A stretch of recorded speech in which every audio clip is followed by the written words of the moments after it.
Well, Seba, thank you for being with me today. I mean, it's really an honor that you accepted my invitation, so thank you. Oh, thank you, Chris. I really enjoyed talking with you. Our conversations, we really navigate many topics and with some fluency. Well, I think you will analyze if it's fluent or not, but I really enjoy talking with you and having classes with you, Chris. Oh, well, first of all, I would like you to tell me a little bit about yourself and what you do for our audience. Okay, thank you, Chris. Well, I am a lawyer. I specialized in corporate law and insolvency law. I work in Richard Cardinal, Tutser, Zavala, and Seferer. I also I am also professor at the University of Buenos Aires. I used to teach corporate law, and let's say I proposed and I created a new subject about technology and its impact on commercial law and businesses. Well, with this subject, I am feeling that I am really giving something in return to the University of Buenos Aires. I felt that there was a gap there, and I proposed a new subject, and actually I started this semester. I am really happy with this experience, Right. So and by interacting with the right. students, with the more, let's say, seasoned students. It's awesome. It's awesome.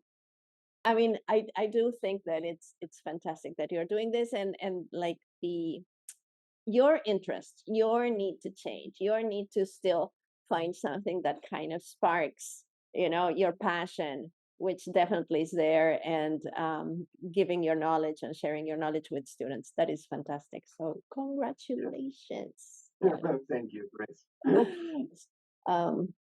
Why you decided to start taking classes?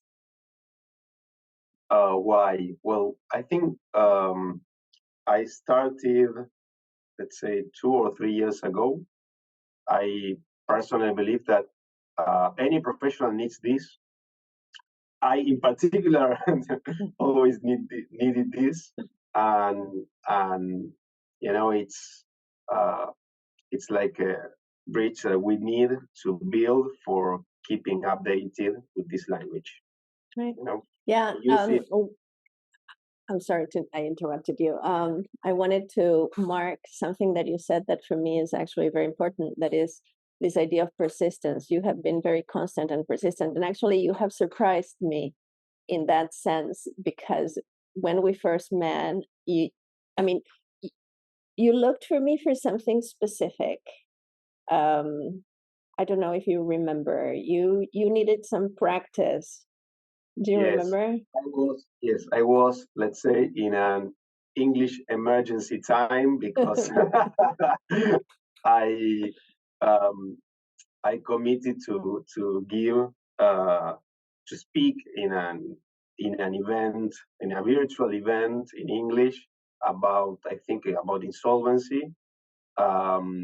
I need and I felt at that time that my English was a little bit rusty, so I need to refresh somehow, and quickly refresh the fluency. So I remember that booked classes. I don't know, almost, let's say that 4 classes in a row in the same week. Right. So yeah, you were that was my during the firefighter second... at that time. Yeah, right. Well, I llove that. I love that tag. It's like my favorite English firefighter. It was like, yeah, I love that. Remember? Yes.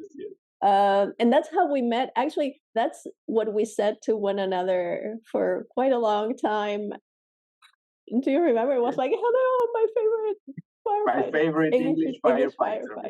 That was fantastic. Because we have met many times at the office, but before the pandemic, when you used to go to the office in Those person, times. and and and we met in the hall, or at that time taken any class.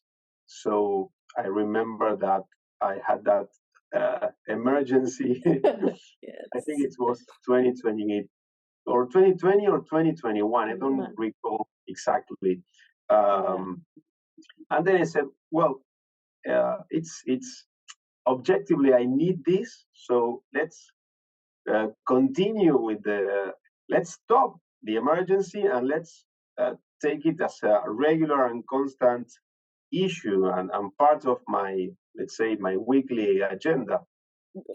I mean, it is so important to actually become constant on that process, because it's um, that practice is the same as training any other muscle, I guess, in your body. So you can do it sporadically. Of course, it always helps, but the idea of creating your own habit and your own routine, I think that in your case has helped a lot.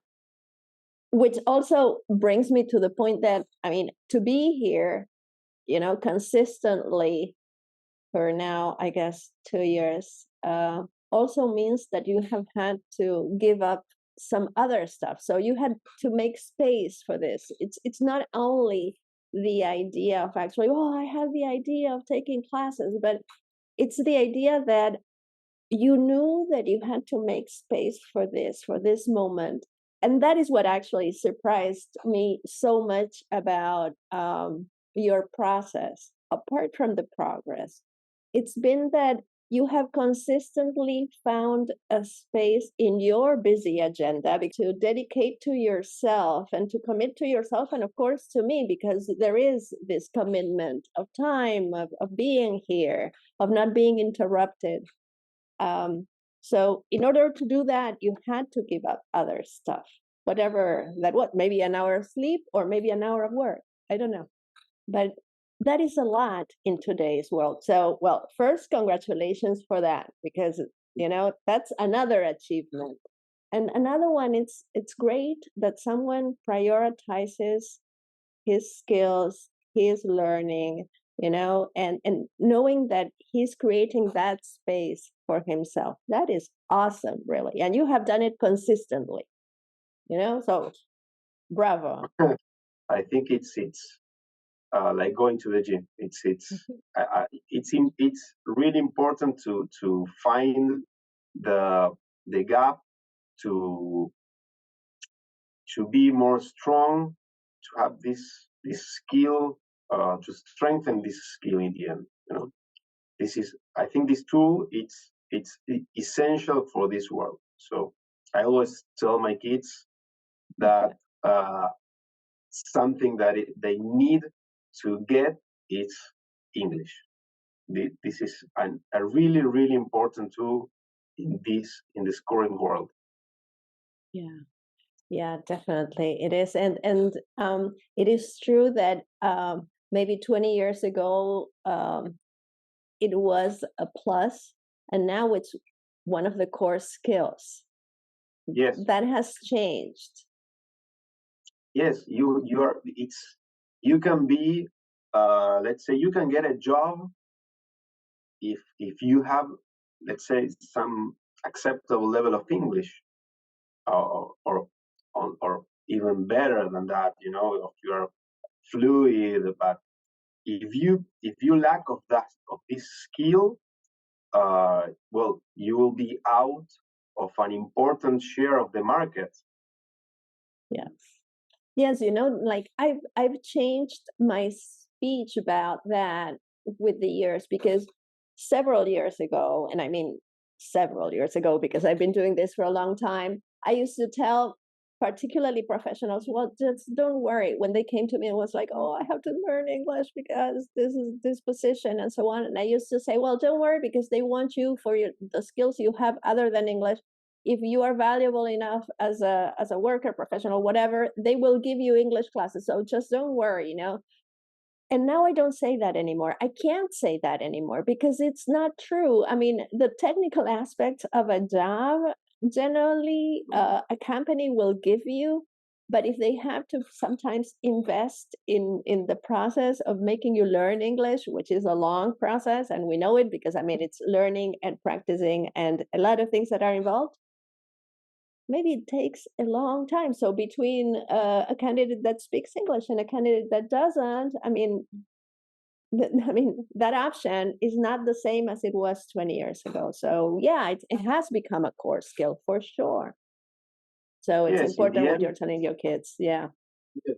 In the end, it's the ability of communicating. It's Sena, I would like you to remember that first conference that I helped you prepare and the last conference that you had last year in Brazil, or even the meeting you had here in Buenos Aires. Um, of course, what I'm interested in talking about is how you perceived yourself differently in one and the other one. I mean, one was 2021, I guess, that was during the pandemic, or 2020. We just like can't point that out. But anyway, it was during the pandemic. And then for the other ones, I mean, you were a host of people here in Argentina at your law firm, and then you traveled to Brazil as well. So can you compare those two moments? And let's see. it's like uh, comparing, let's say, a horror movie Oh, and a come comedy. on. No, I don't believe uh, that. no, I am, as a professional. I always want to prepare in advance everything and be ready to the challenge. The first time I was,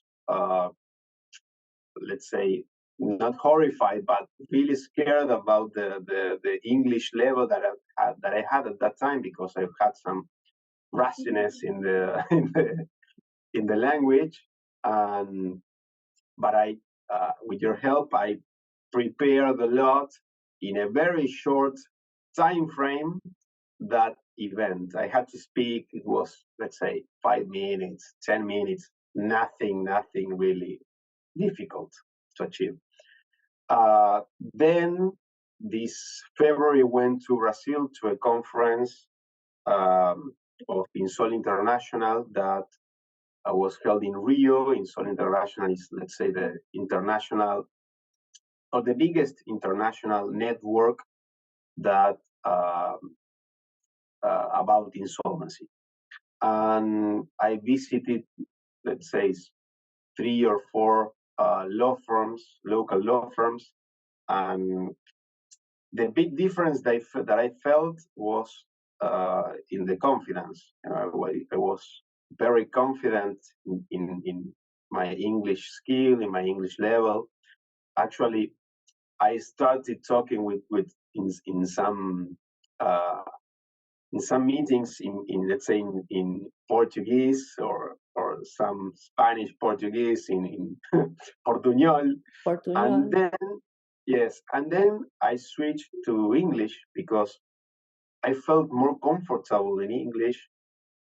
The technical words that I wanted to say, I, I knew it in English, and I didn't know it in Spanish or Portuguese. In Spanish, of course, in Portuguese. So uh, it was the best way to communicate. And in the last one, at the IBA, the litigation conference in May, uh, of course, we met a lot of people, or let's say 70% we spoke in English.